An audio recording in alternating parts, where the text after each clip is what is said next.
Magandang umaga, kumusta po? Narito po ulit ang update natin para sa lagay ng ating panahon ngayong umaga pa ng August 8, 2024 na kung saan sa ngayon ay patuloy pa rin na mayroon tayong binabantayan na LPA at bagyo na nasa loob at labas ng ating area of responsibility.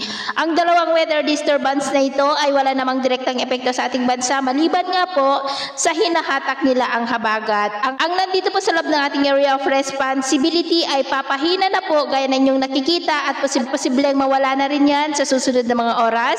Wala na pong sirkulasyon. Ang bagyo naman na nasa labas ng ating PR na nandyan sa baba ng Japan, ang humahatak na lamang po ng habagat pero hindi naman po kasing lakas ng nagdaang mga araw pero magpapaulan pa rin ang habagat sa ilang bahagi ng kanluran ng Luzon. At sa ating long range forecast ay wala pa rin naman pong bagyo na namamataan na tatawid po dito sa ating kalupaan hanggang po sa susunod na 2 linggo.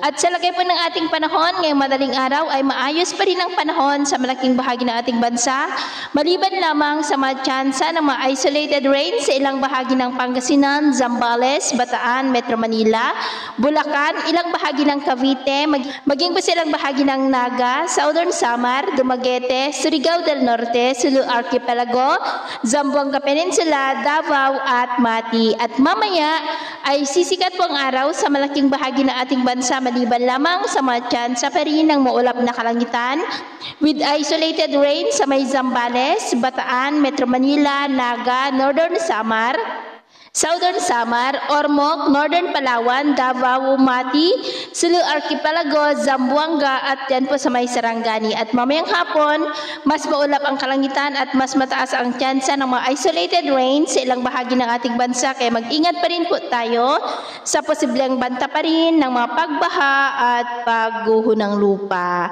At sa atin naman pong mga baybayin, wala naman po tayong nakataas na namang gale warning signals pero iba yung pag-iingat lamang po kung papalaot tayo para po mas makaiwas sa mga sakunang pangkaragatan. So, yun po ang latest update natin sa araw na ito.